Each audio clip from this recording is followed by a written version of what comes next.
Assalamualaikum warahmatullahi wabarakatuh. Halo Velas. Nah, di sini kami dari kelompok 6 akan mencoba untuk menyampaikan sebuah materi daripada ekonomi internasional, yakni perusahaan multinasional. Nah, materi yang akan kita sama-sama belajar terkait dengan definisi, tujuan, faktor, dan lain sebagainya di perusahaan multinasional. Tujuan dari adanya video ini untuk menyelesaikan tugas yang diampu oleh Ibu Endah Puspita SEMM pada matkul perusahaan multinasional. Tujuan dibuatnya video ini untuk menambah wawasan kita semua apa itu tentang perusahaan multinasional. Oke, saya Dian. Di sini saya akan menjelaskan definisi perusahaan multinasional. Apa sih perusahaan multinasional? Perusahaan apa ya? Seperti apa ya? Waduh, bingung. Perusahaan multinasional adalah perusahaan yang beroperasi di lebih dari satu negara dengan kantor pusat dan pusat manajemen yang biasanya berada di negara asalnya, sementara memiliki cabang, pabrik, dan unit bisnis lainnya. Perusahaan-perusahaan ini memiliki jaringan operasi global, seringkali melakukan produksi dan distribusi di beberapa negara untuk memanfaatkan sumber daya, tenaga kerja, dan pasar yang berbeda. Contoh perusahaan multinasional termasuk Coca-Cola, Unilever, dan Toyota. Selanjutnya, tujuan perusahaan multinasional. Yang pertama, ekspansi pasar, yaitu memperluas jangkauan pasar dan memperkenalkan produk ke pasar internasional guna meningkatkan pendapatan keuntungan. Dan yang kedua, efisiensi biaya, yaitu memanfaatkan perbedaan biaya tenaga kerja, bahan baku, atau infrastruktur di berbagai negara untuk menurunkan biaya produksi. Dan yang ketiga, diversifikasi resiko, yaitu mengurangi ketergantungan pada satu pasar atau negara dengan mengoperasikan bisnis di berbagai negara untuk mengurangi resiko ekonomi dan politik. Dan yang keempat, akses ke sumber daya, yaitu mengamankan akses ke sumber daya alam untuk teknologi yang tidak tersedia di negara asal. Dan yang terakhir adalah keuntungan kompetitif, yaitu memanfaatkan keunggulan dalam inovasi teknologi atau manajemen untuk bersaing lebih baik di pasar global. Dan yang ketiga adalah faktor perusahaan multinasional. Yang pertama yaitu adalah ketersediaan sumber daya, sering mencari akses ke sumber daya yang lebih murah atau melimpah ke negara lain seperti tenaga kerja, bahan baku, atau teknologi.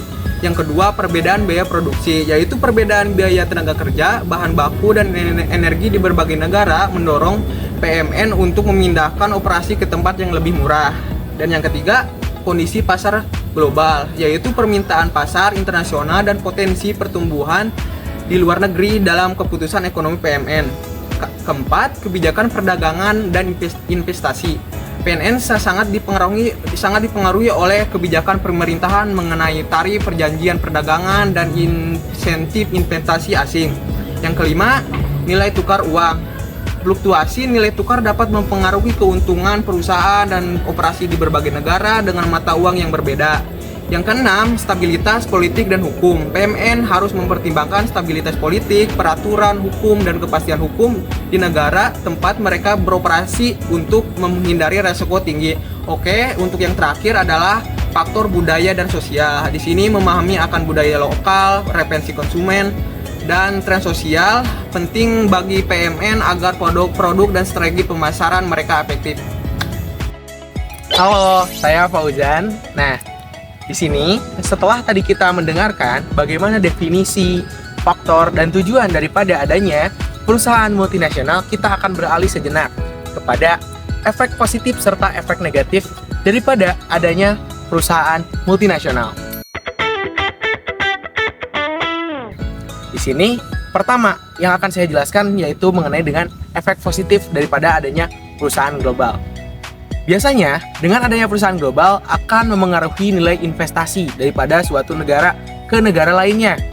Kenapa bisa ternaikkan? Karena di sini investor memiliki ketertarikan kepada perusahaan multinasional tersebut karena dirasa oleh seorang investor akan memanfaatkan peluang yang didapatkannya karena bergabung ke perusahaan tersebut, karena selebihnya akan mendapatkan keuntungan bagi investor tersebut.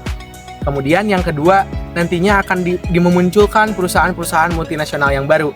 Karena melihat daripada tadi peluang yang sudah saya sebutkan, perusahaan-perusahaan kecil lainnya akan menjadi tertarik. Selanjutnya, hal tersebut akan menimbulkan efisiensi alokasi antar negara. Sehingga nantinya perusahaan multinasional akan membuat kantor-kantor cabang dan produk produksi di negara yang lain seperti Coca-Cola dan lain sebagainya yang diusahakan akan menguntungkan bagi perusahaan tersebut. Kemudian selanjutnya adalah dampak negatif dari adanya perusahaan multinasional. Perusahaan multinasional ini tidak hanya memiliki dampak positifnya saja, tapi ada pula dampak negatifnya. Misalkan yang pertama akan menimbulkan monopoli. Kenapa menimbulkan monopoli? Nantinya sebuah perusahaan akan dominan di sebuah negara. Semisalkan Indomie di negara-negara lain, Coca-Cola di negara-negara Indonesia. Nantinya produk tersebut akan dominansi daripada perusahaan-perusahaan lainnya. Kemudian hal yang berdampaknya apa? Hal yang berdampaknya akan ke perusahaan lainnya, yakni menghambatnya pesaingnya karena tidak memiliki keunggulan daripada perusahaan multinasional lain. Di sini perusahaan lokal pun akan terpengaruh apabila perusahaan multinasional dapat lebih unggul di negara lain daripada perusahaan lokalnya. Sehingga nantinya akan mempengaruhi kebijakan daripada pemerintah. Oke, di sini dari saya Fauzan, terima kasih. Dadah. Halo, di sini saya Rapsanjani. Tadi kita sudah belajar tentang efek-efek positif dan negatif pada perusahaan multinasional. Di sini, sekarang kita akan belajar tentang keuntungan dan kerugian menjadi perusahaan multinasional. Ada banyak keuntungan menjadi perusahaan multinasional. 1. Efisiensi. Dari segi efisiensi, perusahaan multinasional lebih mudah menjangkau target pasarnya karena berproduksi di negara yang menjadi target pasarnya. 2. Perkembangan. Dalam hal pembangunan, perusahaan multinasional umumnya memberikan gaji yang lebih baik dibandingkan dengan perusahaan domestik, sehingga membuat mereka lebih menarik bagi angkatan kerja lokal. Ketiga, dalam hal ketenaga kerjaan, perusahaan multinasional memperkerjakan pekerja lokal yang memahami budaya lokal sehingga mampu memberikan masukan yang bermanfaat mengenai apa yang diinginkan penduduk setempat. 4. Inovasi. Ketika perusahaan multinasional memperkerjakan tenaga kerja lokal dan asing, mereka mampu menghasilkan produk yang lebih kreatif dan inovatif. Selain keuntungan menjadi perusahaan multinasional, ada juga banyak kerugiannya. Yang pertama, meningkatnya beban hukum. Perusahaan multinasional akan menghadapi kompleksitas hukum yang semakin besar karena beroperasi di banyak yurisdiksi. Setiap negara memiliki undang-undang yang berbeda mengenai struktur perusahaan, gugatan hukum, kontrak, lingkungan, tenaga kerja, dan masih banyak lagi. 2. Peningkatan kepatuhan perpajakan. Sebuah perusahaan multinasional juga akan menghadapi rezim perpajakan yang berbeda dengan beroperasi di banyak negara yang berbeda.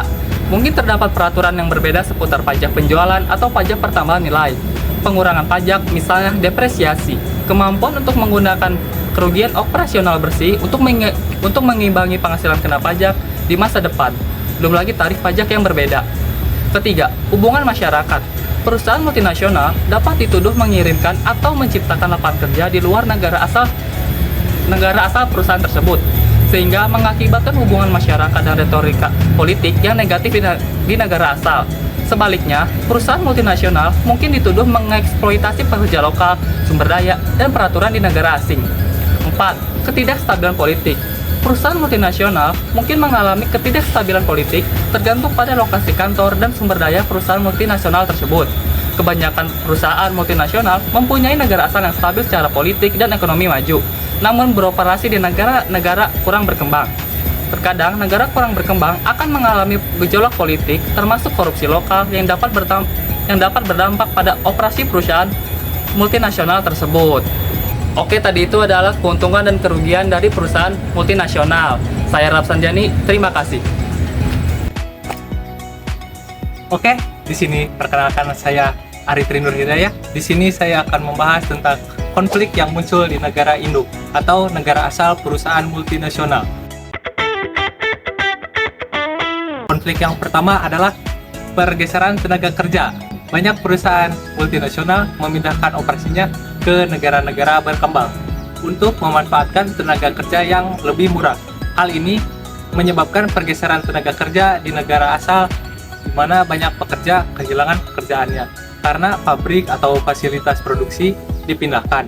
Akibatnya, tingkat pengangguran meningkat di sektor sebelumnya yang mendominasi perekonomian tersebut. Yang selanjutnya adalah penghindaran pajak. Salah satu isu besar yang sering muncul ialah penghindaran pajak oleh perusahaan multinasional. Perusahaan-perusahaan ini menggunakan strategi perpajakan yang kompleks untuk memindahkan pembayaran pajak di negara asalnya dengan memindahkan keuntungan ke negara-negara yang mempunyai tarif pajak yang lebih rendah. Ini menyebabkan pendapatan negara asal berkurang, yang akhirnya berdampak pada kemampuan pemerintah untuk menyediakan layanan publik. Oke, secara keseluruhan konflik ini mencerminkan tantangan besar yang dihadapi oleh negara-negara maju dalam era globalisasi. Oke, selanjutnya adalah peraturan perusahaan multinasional. Bertujuan untuk melindungi kepentingan nasional, mendukung pertumbuhan ekonomi, dan memastikan kehadiran perusahaan multinasional memberikan manfaat yang maksimal. Yang pertama pengaturannya adalah pengaturan tentang masuknya MNC, yaitu setiap negara memiliki hak untuk mengatur bagaimana sebuah MNC bisa memasuki pasarnya. Ini termasuk persyaratan legal, regulasi, dan peraturan lainnya yang harus dipenuhi oleh perusahaan multinasional. Tujuannya adalah untuk memastikan bahwa keberadaan MNC tidak kerugian ekonomi domestik atau mengganggu industri lokal. Pengaturan ini bisa berupa kewajiban untuk bekerja sama dengan perusahaan lokal atau pembatasan dalam kepemilikan saham. Yang selanjutnya adalah negara penerima dapat mengatur kegiatan MNC. Negara penerima memiliki wewenang untuk mengatur aktivitas MNC yang beroperasi di dalam negeri. Ini bisa mencakup regulasi terkait praktik bisnis, tanggung jawab sosial, dan ketenaga kerjaan. Pengaturan ini dimaksudkan untuk memastikan bahwa MNC beroperasi sesuai dengan kepentingan publik dan tidak mengeksploitasi sumber daya alam atau tenaga kerja lokal secara berlebihan. Oke, sekian dari saya. Terima kasih.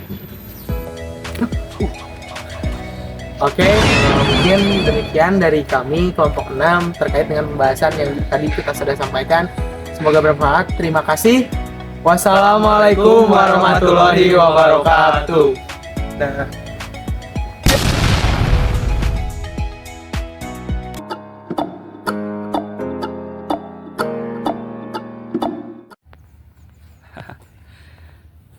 Berantem yuk.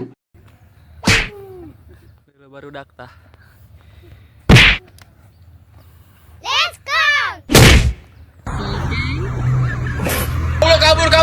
Kabur. Bisa kami.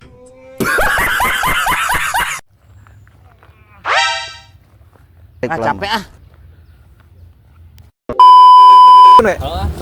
sok mulai dah.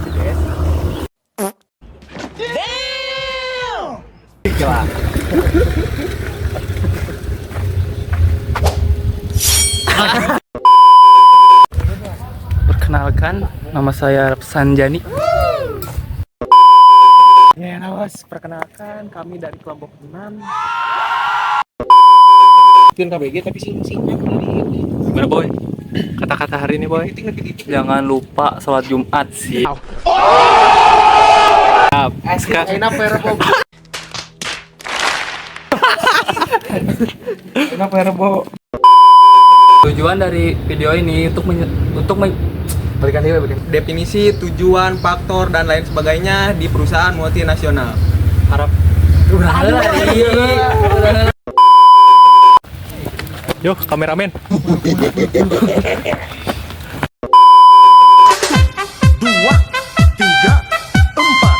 5, 6, 7, 8, 1, 2, 3, 4. Globalisasi.